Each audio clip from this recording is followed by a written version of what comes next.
வணக்கம். என் குருநாதர் எழுத்து சித்தர் பாலகுமாரன் சார் அவர்களை மனதார நமஸ்கரித்து விட்டு உங்களோடு உரையாடத் தொடங்குகிறேன். நம்ம சினிமாவில் சாப்பிட்ற சீன் அப்படின்னு பல இடங்கள்ல வந்திருக்கு. டைனிங் டேபிளில் உட்காந்து சாப்பிட்றது அப்படின்ற மாதிரியான காட்சிகள் நிறைய படங்களில் உண்டு. காதலிக்க நேரமில்லையில் உட்காந்து பாலையா, நாகேஷ், காஞ்சனா எல்லாரும் டைனிங் டேபிளில் உட்காந்து சாப்பிட்றதாகட்டும், ஒரு குடிசையினுடைய திண்ணையில் உட்காந்துக்கிட்டு முதல் மரியாதையில் சிவாஜி சார் சாப்பிட்றதா இருக்கட்டும், அப்படின்னு நிறைய சாப்பிடுகிற காட்சிகள் உண்டு. ரத்த கண்ணீர் படத்தில் எம்ஆர் ராதா ஒரு வீட்டு திண்ணையில் உட்காந்துட்டு அடிக்கிற லூட்டியில் நம்ம வயிறு குலுங்க சிரித்து கைத்தட்டியிருக்கோம். அதில் ஒரு முக்கியமான ஒரு காட்சியை எப்படி டெவலப் பண்ணியிருக்காங்க அப்படின்ற ஒரு விஷயத்த பார்க்கலாம். இப்போ இந்த தடவை நான் எடுத்துகிட்டு இருக்கிற விஷயம் வந்து தங்கப்பதக்கம், சிவாஜி சார் நடித்த தங்கப்பதக்கம் திரைப்படத்தையும், உன்னால் முடியும் தம்பி அப்படின்னு பாலச்சந்தர் சார் டைரக்ஷனில் கமல் நடித்த படத்தையும், ரெண்டு டைனிங் டேபிள் காட்சியும் பற்றி சொல்லணும்னு ஆசைப்பட்றேன். முதல்ல தங்கப்பதக்கம் எடுத்துக்குவோம். தங்கப்பதக்கம் சின்ன வயசுலேயே சிவாஜியினுடைய பையன் ஸ்ரீகாந்த் வந்து கெட்டவனாகவும் திருடனாகவும் இருப்பார். ஒரு கட்டத்தில் கண்டிக்கும் போது அவர் வந்து வீட்டில் இருந்து பணத்தை எடுத்துகிட்டு ஓடிடுவார். அப்புறம் பம்பாய்க்கு போயிடுவார். அங்கே இருக்கிற சிறுவர் ஜெயிலில் அவர் மாட்டிக்கிட்டு சிறுவர் ஜெயிலில் இருப்பார். அதுக்கு பிறகு வீட்டுக்கு வருவார். வீட்டுக்கு வந்த பிற்பாடு சிவாஜியினுடைய நண்பர் வி கே ராமசாமி மூலமாக ஒரு பேங்க்கில் அவருக்கு வேலை வாங்கி தருவாங்க. அப்படி வேலை பார்த்துட்டு இருக்கிற அந்த சமயத்தில் வந்து அங்கேருந்து 2 லட்சம் ரூபாயை அவர் கையாடல் பண்ணிடுவார், திருடிடுவார், கொள்ளையடிச்சுடுவார். இப்போ இது சம்பந்தமான விசாரணை வந்து ஸ்ரீகாந்தனுடைய அப்பாவாக சௌத்ரி அவர்களுக்கு இந்த பொறுப்பு கொடுக்கப்படும், தேடுகிற பொறுப்பு. அப்போ சந்தேகப்பட்டு பையன் மேலே அவர் சந்தேகமும், அந்த பையனுடைய மேலே இருக்கிற சந்தேகத்தை நிவர்த்தி செய்து கொள்வதற்காகவும் அவரை பிடிச்சிடணும் அப்படிங்கிறதுக்காகவும் சிவாஜி கணேசன் ஒரு ட்ராமா போடுவார். அந்த ட்ராமாவில் வந்து போலீஸ்காரங்களே வந்து ஒரு வயதான கிழவராகவும் வீடை ஜப்தி செய்கிற வருகிறவராகவும் அப்படிலாம் நடிச்சிருப்பாங்க. அதனால அவர் பணத்தை கொடுக்க வேண்டிய சூழ்நிலைக்கு சிவாஜியினுடைய வீடு தள்ளப்படுற மாதிரி சிவாஜியே பிளான் பண்ணியிருப்பாரு. அந்த பணத்தை மரியாதை போயிட்டுருக்கு, அவமானம் ஆயிட்டுருக்கு அப்படின்னு சொல்லிட்டு அந்த பணத்திலேருந்து எடுத்துகிட்டு வந்து ஒரு குறிப்பிட்ட தொகையை வந்து கொடுப்பாரு. அதற்கப்புறம் ஸ்ரீகாந்தனுடைய பிறந்தநாள் வரும். ஸ்ரீகாந்தனுடைய பிறந்தநாள் வந்த பிறந்தநாளின் போது நல்லதொரு குடும்பம், பல்கலைக்கழகம் அப்படின்னு சிவாஜி கோட் சூட்லாம் போட்டுக்கிட்டு பாடுவார். அந்த பாட்டில் எல்லாருமே குதூகலமாக, சந்தோஷமாக, உற்சாகமாக எல்லா நண்பர்கள் புடைசூட அது நடந்துட்டுருக்கும். அந்த பாட்டினுடைய கடைசி பகுதியில் வந்து போலீஸ் வந்து சிவாஜிகிட்ட ஒரு லெட்டரை கொடுப்பாங்க. ஸோ அரெஸ்ட் வாரண்ட்டு அப்படிங்கிற லெட்ரு வந்துடும். உடனே அவர் போய் கோட்டை எடுத்து தூக்கி போட்டு யூனிஃபார்முக்கு மாறிட்டு வந்து ஜெகன் அரெஸ்ட் பண்ணுங்க அப்படின்னு சொல்லுவார். ஜெகனை அரெஸ்ட் பண்ணும்போது நீ தாண்டா எனக்கு எதிரி அப்படின்னு சொல்லி அப்பா கிட்ட பையன் சொல்ல, பார்த்துருவோண்டா அப்படின்னு அப்பா சொல்ல, அதுதான் இன்டர்வல் பிளாக்கு. இன்டர்வல் பிளாக்கு முடிஞ்சு வந்த உடனே அங்கே சிவாஜியினுடைய மனைவி கேஆர் விஜயா அழுதுகிட்டு இருப்பாங்க. ஸ்ரீகாந்தனுடைய அம்மா கேஆர் விஜயா அழுதுகிட்டு இருப்பாங்க. ஸ்ரீகாந்தனுடைய மனைவி பிரமீலா அழுதுகிட்டு இருப்பாங்க. சிவாஜி சார் வருவார். வந்துட்டு என்னம்மா சாப்பிடலையா அப்படின்னு சொல்லிட்டு கேஆர் விஜயாட்ட கேட்பார். பேசாமல் அழுதுகிட்டே இருப்பாங்க. சாப்பிடலையான்னு கேட்குறம்மா, சாப்பிடலையா அப்படின்னு. ஒருவேளை சாப்பிட்லன்னா உயிராக போயிடும் அப்படின்னு கேஆர் விஜயா சொல்லுவாங்க. உடனே பிரமிளாட்ட ஒருவர் சிவாஜி, என்ன விமலா சாப்பிட்டியாம்மா? இல்லைன்னு அழுதுகிட்டே தலையாட்டும். என்னம்மா அது, சாப்பிடுங்கம்மா அப்படின்னு பிரமிளாட்ட சொல்லும். ஒருவேளை சாப்பிடலன்னா உயிராக போயிடும் அப்படின்னு சொல்லி உடனே அப்படியே பேசிகிட்டே டைனிங் டேபிள்கிட்ட வர சிவாஜி டயத்தை பார்ப்பார். டைனிங் டேபிளில் எல்லா உணவும் ரெடியாக இருக்கும். டயத்தையும் பார்ப்பார். ரொம்ப நேரமாக இருக்கும். ஒரு சவுண்டு கொடுப்பார். சவுண்டு கொடுத்த உடனே மிரண்டு போய் 2 பேரும் வந்து உட்காருவார். 2 பேருக்கும் சிவாஜி சாரே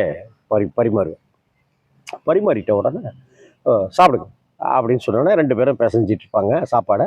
அங்கே சிவாஜி சார் உட்காந்துருக்கும். இந்த பக்கம் பிரமிளா, இந்த பக்கம் கேஆர் விஜயன் உட்காந்துருக்கும் போது அப்போ சிவாஜி சார் வந்து, நான் என்னம்மா தப்பு பண்ணினேன்? நான் அப்படி ஏதாவது நான் தப்பு பண்ணியிருந்தேன்னாக்கா நான் மன்னிப்பு கூட கேட்டுக்கிறேம்மா. நான் ஒரு ஒரு மாணவன் தப்பு பண்ணினா ஒரு வாத்தியார் கண்டிக்க மாட்டாரா? ஒரு புள்ள தப்பு பண்ணினா ஒரு அப்பங்காரன் தண்டிக்க மாட்டானா? ஒருத்தன் குற்றம் பண்ணிட்டானாக்கா போலீஸ் தண்டனை பண்ணாதா? நான் என்ன தப்பு பண்ணிட்டேன்? நான் என்னுடைய கடமையை செஞ்சேன். இதுக்கு எல்லாருமே வந்து இப்படி கோச்சிக்கிட்டு இருந்தீங்கனாக்கா என்ன அர்த்தம்? நான் அப்படி என்ன தப்பு பண்ணிட்டேன்? நான் ஒருவேளை நாளைக்கு நானே ஒரு தப்பு பண்ணிட்டாலும் கூட நான் போலீஸ் தானே அப்படின்னு சொல்லிட்டு என்னை விட்டுருவாங்களா? மாட்டாங்க. என்னையும் அரெஸ்ட் பண்ணி கைது பண்ணி கூட்டிகிட்டு போக தான் செய்வாங்க, அரெஸ்ட் பண்ணுவாங்க. அதனால சட்டத்தினுடைய பிடியிலிருந்து யாருமே தப்ப முடியாது. குற்றவாளியாக இருந்தால் கண்டிப்பாக தண்டனையை அனுபவிச்சே தீரணும். நீங்கெல்லாம் இதுக்கு முன்னாடி நான் எத்தனையோ பேர் அரெஸ்ட் பண்ணியிருக்கேன். அப்போல்லாம் நீ சந்தோஷப்பட்டிருக்க. ஏன்னாக்கா அவங்கெல்லாம் உனக்கு எந்த உறவும் கிடையாது. ஆனால் இப்போ நான் அரெஸ்ட் பண்ணியிருக்கேன், தான் பையனை அரெஸ்ட் பண்ணிட்டோமே, பண்ணிட்டாங்களே அப்படின்னு சொல்லிட்டு நீ வருத்தப்படுற. உங்களுக்கெல்லாம் ஒன்று தெரியவே இல்லை. நீ உன்னுடைய மகன் அப்படின்னு சொல்லிட்டு நீ வருத்தப்பட்டுட்டு இருக்கிற. அதே போல் அவ என்னடானா தன்னுடைய கணவரை இது மாதிரி கைது பண்ணிட்டாங்களேன்னு வருத்தப்படுறா. ஆனால் உண்மையிலேயே அவன் எனக்கு பையன் அப்படிங்கிற விஷயத்தை எல்லாருமே மறந்துட்டீங்க அப்படின்னு சொல்லி சிவாஜி சொன்ன உடனே அப்படியே அழுவார். உடனே நீ அழாதீங்க, சாப்பிடுங்க வாங்க அப்படின்னு சொல்லிட்டு சிவாஜியை அப்படி சொல்லும்போது உடனே ஒரு வேளை சாப்பிடலன்னா என்ன வீரா போயிடும் அப்படின்னு சொல்லி சொல்லுவார். இந்த சீன் முடிஞ்சிருக்கும். ஒரு சீனுடைய டெப்த்து எவ்வளோ அழகான ஒரு விஷயமாக 4 வசனம் தான் எப்படி கொண்டு போயிருக்காரு பாருங்க. அதே போல் கே பாலச்சந்தர் சார் தெலுங்கில் ருத்ரவீணான்னு படம் எடுத்தார், தமிழில் உன்னால் முடியும் தம்பின்னு அதை எடுத்தார். கமல் சீதான்லாம் நடிச்சிருப்பாங்க. அதில் கமலஹாசனுடைய அப்பாவா ஜெமினி கணேசன் நடிச்சிருப்பார். பிடகரி மார்த்தாண்டம் பிள்ளை, கமலஹாசன் உதயமூர்த்தி. கமலஹாசன் வந்து இவர் பெரிய இசைக்கலைஞர், இசை குடும்பம் அவங்களுக்கு. அவர் கச்சேரிக்கு போயிருப்பார். ஆனால் கச்சேரிக்கு கமலஹாசன் வராமல் அங்கே குடிசையெல்லாம் தீப்பிடிச்சு எரிஞ்சிருக்குன்னு சொல்லிட்டு அவங்களுக்கு உதவி பண்ணுறதுக்கு போயிருப்பார். கச்சேரிக்கு வந்திருக்க மாட்டார். அப்போ எல்லாத்தையும் முடிச்சுட்டு கமல் வீட்டுக்குள்ளார வரும்போது கச்சேரியெல்லாம் முடிச்சுட்டு வீட்டில் உட்காந்துருப்பார். பொண்ணு வந்து தாரிணி தலைவலி இருக்குன்னு சொல்லி தலையை அமுக்கி விட்டுட்ருப்பாங்க, நெத்தியை பிடிச்சி விட்டுட்ருப்பாங்க ஜெமினி கணேசனுக்கு. அண்ணன் வந்துட்டாங்க அப்படின்னோடனே உடனே கமல் வந்து நிற்பார். அப்பா என்னால் வர முடியலன்னு ஒரு தகவலையும் சொல்ல முடியல, என்னால் வர முடியாமல் போயிடுச்சு அப்படின்னு. நான் எதையும் கேட்க தயாராக இல்லை, எனக்கு தலைவலி, எதையும் நீ சொல்ல தேவையில்லை அப்படின்னுவார் ஜெமினி கணேசன். நீ தலையை பிடி அப்படின்னு. உடனே தங்கச்சி, கமல் தங்கச்சி வந்து தலையை பிடிச்சிட்டு நித்தியை அமுக்கி விட்டுருப்பாங்க. சரி, உங்களுக்கு இதை சொன்னாலே தலையை வலிக்குதுங்கிறீங்க, ஆனால் இது சொல்லலைனாக்கா எனக்கு தலையை வெடிச்சிடும் போல இருக்குது. சரி, கேட்குறவங்கள்ட்டே அது சொல்கிறேன் அப்படின்ட்டு கமல் உடனே அங்கே மனோரமா இருப்பாங்க, கமலஹாசனுடைய அண்ணி கேரக்டர். அண்ணி அங்கேயர் கண்ணி, அவங்க பேர் அங்கேயர் கண்ணி. அண்ணே, நம்ம ஊர் கடைசியில் குடிசைலாம் இருக்குதுல்ல நீ, அது எரிஞ்சிருச்சு நீ. குடிசைன்னு ஒன்று அப்படின்னு ஒன்று இருக்கிறதெல்லாம் நமக்கு தெரியுமா நீ? நமக்கெல்லாம் இந்த சலவைக்கல் தூணு இதான நீ தெரியும். குடிசைன்னு ஒன்று அங்கே இருக்க நீ, அது எரிஞ்சிருச்சா நீ? அதெல்லாம் இல்லாமல் அதை பார்த்துட்டு என்னால் எப்படி சும்மா இருக்க முடியும் நீ அப்படின்னு சொல்லிட்டு கமல் சொல்லுவார்.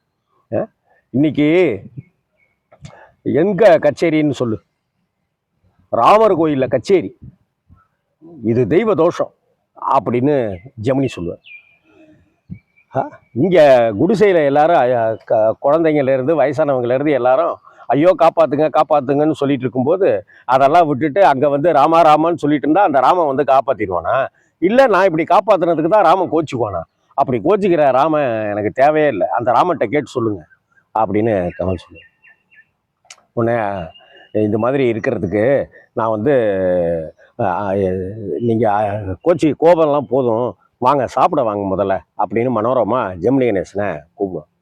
உடனே நான் சாப்பிட போகிறதில்ல, இன்னைக்கு கர்மாவுக்கும் கடமைக்கும் அந்த பயலுக்கு வித்தியாசமே தெரியல, இன்னைக்கு பெரிய தெய்வ தோஷத்துக்கு ஆளாயிட்டோம், அதனால் நான் வந்து சாப்பிட போகிறதில்ல, 2 நாளைக்கு பட்டி கிடக்க போகிறேன், சாப்பிட மாட்டேன் அப்படின்னு சொல்லிட்டு டக்குன்னு அந்த ஈசி சேர்லேருந்து எந்திரிச்சு படி ஏறி அப்படி போயிடுவார். போன உடனே கமல் வந்து நேராக விறுவிறுன்னு டைனிங் டேபிளுக்கு வருவார். வந்தோடனே அண்ணே சாப்பாடு போடுங்க நீ அப்படின்னு மனோரமாட்ட கேட்பார். அவங்க அழுதுகிட்டே என்ன செய்யறதுன்னு தெரியாமல் அப்படியே ஒரு தர்ம சங்கடமான நிலைமையில மனோரமா இருப்பாங்க. டக்குன்னு தட்டை எடுத்து வச்சு சாதத்தெல்லாம் போட்டுக்கிட்டு, எனக்கு பசிக்குது நீங்கள் சாப்பாடு போட மாட்டீங்களா அப்படின்னு எடுப்பேன். என்ன நீ தப்பு பண்ணிட்டேன், நான் ஒருத்தங்கள உயிருக்கு போராடிட்டு இருந்தவங்கள காப்பாற்றுவேன், இது தப்பா? இது தப்புனாக்கா அந்த சாமியே எனக்கு தேவையில்லை. என்னமோ இந்த நாட்டில் கான கச்சேரி இப்போ தேவையில்லை, நீ ஞான கச்சேரி தான் தேவை. சங்கீதத்தை விட எனக்கு சங்கீதம் எனக்கு பெருசாக தெரியல இந்த சாவு குரலுக்கு மத்தியில். என்னமோ கோச்சிட்டு அப்படின்னு சொல்லிட்டு ஒரு சாம்பாருக்கு மேலே குழம்பு குழம்பெல்லாம் ஊற்றிட்டு எனக்கு பசிக்குது நான் சாப்பிட போகிறேன். எப்படி சொல்லிட்டு போகிறாரு பாருங்க, எனக்கு பசிக்குது நான் சாப்பிட போகிறேன். இந்த மாதிரி யாராவது மற்றவங்க வீட்டில் செஞ்சுருந்தாக்கா அந்த பையனை வந்து தட்டி கொடுப்பாங்க. இவர் என்னடான்னா 2 நாள் சாப்பிட மாட்டார். எனக்கு பசிக்குது நான் சாப்பிட போகிறேன் அப்படின்னு சொல்லிட்டு அப்படியே பிசைஞ்சிட்டு அப்படியே மனோரமாவை பார்த்து, அண்ணி நான் செஞ்சது தப்பு இல்லை நீ, உங்களுக்குமா புரியல அப்படின்னு சொல்லுவார். அப்படி தேட்டரே ஃப்ரீஸ் ஆகி கிளாப் பண்ணிகிட்டு இருக்கோம் அந்த சீன். எப்படி தங்கப்பதக்கம் சீனில் அந்த காட்சி வந்து ரொம்ப அழகாக செதுக்கப்பட்டிருந்துச்சோ அதே போல் உன்னால் முடியும் தம்பிலையும் இந்த டைனிங் டேபிள் காட்சி ரொம்ப பிரமாதமாக பண்ணியிருப்பார் பாலச்சந்தர் சார். அங்கே சிவாஜி சார் மெருகேற்றிருப்பாருன்னா இங்கே கமல் சார் மெருகேற்றிருப்பார். இந்த காட்சியை முடிஞ்சால் திரும்ப ஒரு தடவை பாருங்கள். வணக்கம்.